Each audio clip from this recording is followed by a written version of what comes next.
গৰু নেখালে মুছলমানৰ একো ক্ষতি নহয়, কিন্তু গৰু খাই দিলে হিন্দুসকলৰ ক্ষতি হয়, হিন্দু ভাইসকলৰ ক্ষতি হয়। সেইকাৰণে মই সমগ্ৰ ইছলাম ধৰ্মাৱলম্বী লোকসকলক অনুৰোধ জনাইছোঁ, গৰু খোৱা বাদ দিয়ক।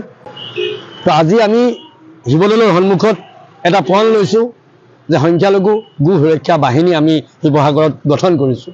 ইয়াৰ মূল উদ্দেশ্য হৈছে যে আমি গো হত্যা, গো সৰবৰাহ বন্ধ কৰা। যিহেতু এই গৰুক লৈ এটা ডাঙৰ সমস্যা হৈ আছে সমগ্ৰ ভাৰতখনতে, কিয়নো ভাৰতখন হিন্দু ৰাষ্ট্ৰ নহ'ব পাৰে, কিন্তু এখন হিন্দু প্ৰধান দেশ হয়, য'ত এই গোটেই ধৰ্মটোৰ এক আস্থা আছে, য'ত এই গৰুটোৱে কাটিবলৈ হ'লে তেখেতলোকৰ আস্থাত ব্যাঘাত জন্মে। তো আমি কিয় কৰিব লাগে, কিয় আমি একেলগে থাকিব নোৱাৰোঁ? যদি এনেকুৱা নহয় যে আমি গৰু খাবই লাগিব, গৰু খাব নালাগে, মুছলমান মানুহে গৰু খালেহে যে মুছলমান হয় এনেকুৱা কোনো কথা নাই। গতিকে মুছলমান মানুহে গৰু নেখালেও চলিব।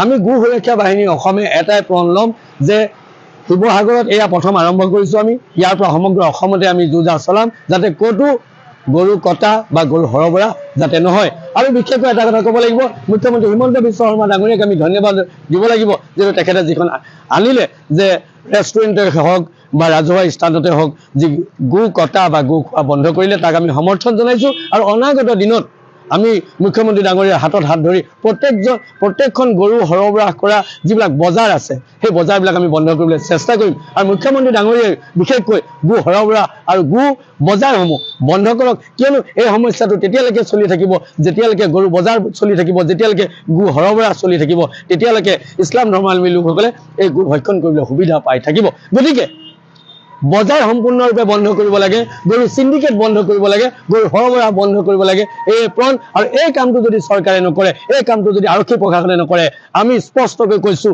যে আমি ৰাজপথত ওলাম। আমি 37 নম্বৰ ৰাষ্ট্ৰীয় ঘাইপথত উৰে নিশা উজাগৰে থাকি আমি এই যি গো সৰবৰাহ, এই গো সৰবৰাহ বন্ধ কৰিবলৈ চেষ্টা কৰিম। আৰু শিৱসাগৰত যিদিনাখনেই ঘোষণা হ'ল যে ৰেষ্টুৰেণ্টে হওক বা ৰাজহুৱা স্থানতে হওক গো কটা বা খোৱা মানা, তেতিয়াৰ পৰা শিৱসাগৰ সম্পূৰ্ণৰূপে বন্ধ হ'ল। আৰু অনাগত দিনত বাকী জিলাসমূহতো বন্ধ হওক, আমি তাৰে কামনা কৰিলোঁ। এটা কথা মই পুনৰ ক'ম, এইখন হিন্দু ৰাষ্ট্ৰ নহ'ব পাৰে, কিন্তু এইখন হিন্দু প্ৰধান দেশ হয়। হিন্দুৰ যি আস্থা গৰুৰ ওপৰত আছে, এই গৰুক কাটি সেই আস্থাক যাতে কোনেও আমনি নকৰে বা তেখেতলোকক আৰামত থাকিবলৈ দিয়ে, কিয়নো গৰু নেখালে মুছলমানৰ একো ক্ষতি নহয়, কিন্তু গৰু খাই দিলে হিন্দুসকলৰ ক্ষতি হয়, হিন্দু ভাইসকলৰ ক্ষতি হয়। সেইকাৰণে মই সমগ্ৰ ইছলাম ধৰ্মাৱলম্বী লোকসকলক অনুৰোধ জনাইছোঁ, গৰু খোৱা বাদ দিয়ক।